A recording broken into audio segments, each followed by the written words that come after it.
Salut les héros, j'espère que vous allez bien. Aujourd'hui on se retrouve pour une nouvelle vidéo concernant les leaks sur Avengers 4 Endgame. Vous avez apprécié la précédente vidéo concernant les fuites et je suis bien contente que ça vous ait plu car j'ai déniché d'autres leaks qui sont pas mal du tout. Avant de commencer la vidéo, bienvenue aux nouveaux arrivants sur la chaîne et si ma chaîne vous plaît, n'oubliez pas de vous abonner et d'activer la cloche. Je tiens également à vous rappeler que je suis sur Twitter et Instagram, donc n'hésitez pas à nous y rejoindre. Sans plus tarder, commençons. Let's go!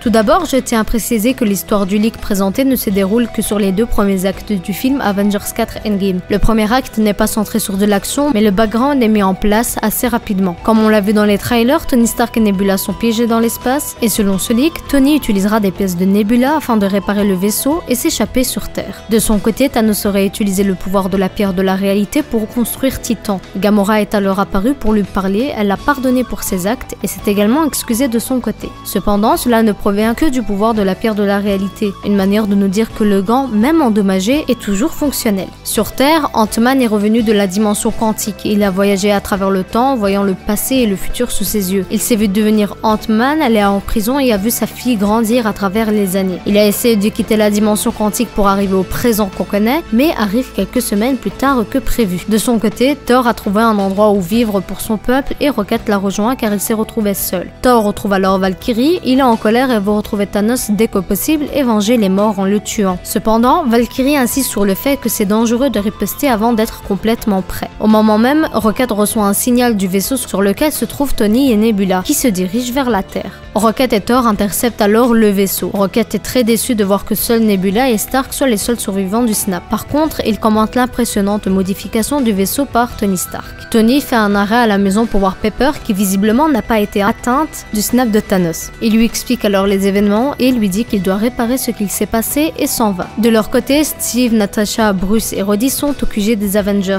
Tandis que Steve Rogers et Natasha veulent faire quelque chose pour venger les morts, Bruce Banner et Rhodey sont assez pessimistes quant à ce qu'il est possible de faire. Dans ce leak, il parle également de la scène post-générique de Captain Marvel et de son arrivée dans le QG des Avengers suite au message d'urgence envoyé par Fury dans Infinity War. Le leak ici est sorti le 8 mars, donc il est fort probable qu'ils aient vu le film Captain Marvel avant d'écrire leur leak, ou alors leurs sources sont solides car effectivement, ça s'est bel et bien produit. Alors qu'il s'approche du QG des Avengers, Thor ressent l'énergie d'une pierre d'infinité à proximité et pense que Thanos est présent et se prépare à attaquer. Ainsi, un combat entre Captain Marvel et Tony, Thor, etc. a été déclenché jusqu'à ce que Steve, Natasha et Rhodey les stoppent. Thor explique alors qu'il a senti l'énergie d'une gemme de l'infini provenant de Captain Marvel et que ça a prêté à confusion. Bon, d'après le nouveau trailer, c'est peu probable car on a pu constater que Thor est arrivé au QG des Avengers juste après l'arrivée de Captain Marvel. Je vous renvoie à ma vidéo analyse du trailer si vous ne comprenez pas de quoi je parle. On reprend. Bruce Banner demande alors s'il peut analyser Carol Danvers pour l'étudier. Après avoir fini ses analyses, Banner discute avec Tony pour lui dire que Captain Marvel est presque une réplique parfaite d'une pierre de l'infini. Selon lui, elle est encore plus puissante que Wanda. Sachant cela, Tony se dit qu'une reproduction des pierres avec la technologie actuelle est possible, ce qui leur permettrait de récupérer les pierres à travers le temps sans le perturber de manière considérable. On retrouve également Steve et Tony qui ouvrent des petites discussions maladroites mais qui ne parlent pas des différends qu'ils ont eus. Quant à lui, Thor déclare vouloir affronter Thanos directement, mais Stark lui dit que ça n'en vaut pas la peine et qu'il vaut mieux faire les choses avec précaution plutôt que foncer tête baissée. Il ne faudrait surtout pas répéter la même erreur. Ant-Man arrive enfin au QG des Avengers, sa famille et sa fille ont disparu, il est pris de panique et explique qu'il peut remonter dans le temps pour changer les événements du passé et arrêter Thanos. Mais Tony est contre car le changement radical est trop dangereux. Scott Lang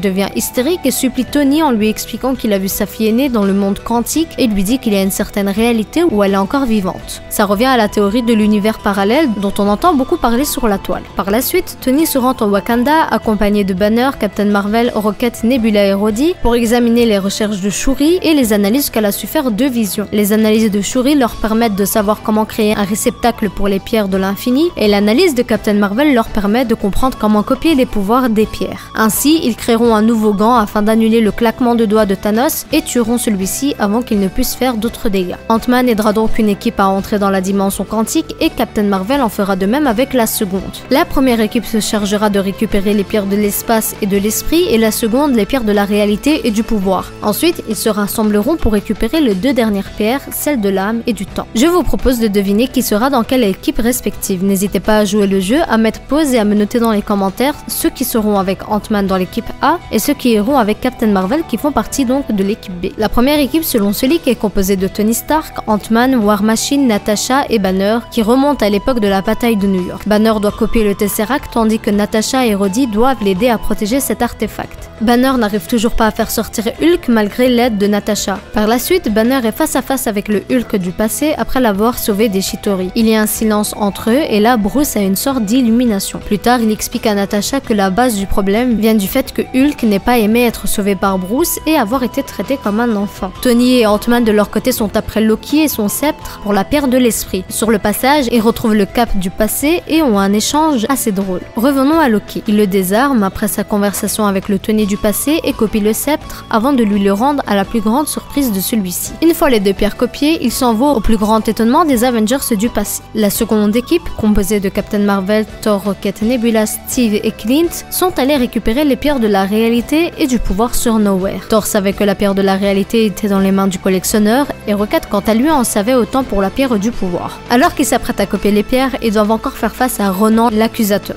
Rocket essaye de ne pas se montrer car sinon cela affecterait trop le passé. Il joue d'ailleurs plus sur la défense que l'attaque pour éviter tout changement brusque. Pendant que les pierres sont copiées, les pierres d'infinité sur le gant de l'infini de Thanos se mettent alors à clignoter comme si elles étaient activées. Thanos le remarque et pose le gant sur sa main et dit silencieusement « Stark ». Une manière de nous montrer que le titan fou a bel et bien compris ce qu'il se passait. Tony rentre chez lui pour voir Pepper avant la fin de la mission. Il est attaqué par plusieurs subordonnés de Thanos, il les tue et retourne au QG. Captain America et Thor sont également attaqués pendant qu'ils recrutent Wang pour les aider. Thanos attaque et tout le monde retourne au QG. Captain Marvel combat Thanos et Bruce a réussi à faire sortir Hulk et à combattre le titan fou de manière égale tout de même. Wang intervient et piège Thanos dans une autre dimension, même s'il sait que cela ne le retiendra pas longtemps. Nos héros en profitent donc pour aller chercher les deux dernières pierres de l'infini, celle de l'âme et celle du temps. Et cela conclut la fin du deuxième acte du film Endgame. Voilà, comme je l'ai dit avant de vous conter cette histoire, cette fuite ne va pas plus loin, mais sincèrement, en écrivant ce texte et en comptant les leaks que j'ai lus, c'est comme si j'avais vu le film défiler sous mes yeux. Vous remarquerez que certaines choses se retrouvent et dans les leaks présentés dans cette vidéo, mais également dans la première vidéo sur les fuites. Si vous ne l'avez pas encore vu, je vous la link en description. J'espère en tout cas que cette vidéo vous aura plu. Si c'est le cas, n'hésitez pas à me le faire savoir en commentant la vidéo, en la likant et en la partageant avec d'autres survivants du snap de Thanos. Si vous n'êtes pas encore abonné, je ne sais pas ce que vous attendez. On a atteint les 1000 abonnés, je vous suis extrêmement reconnaissant du soutien que vous m'apportez. On se retrouve donc dans une prochaine vidéo. D'ici là, portez-vous bien. Allez, salut!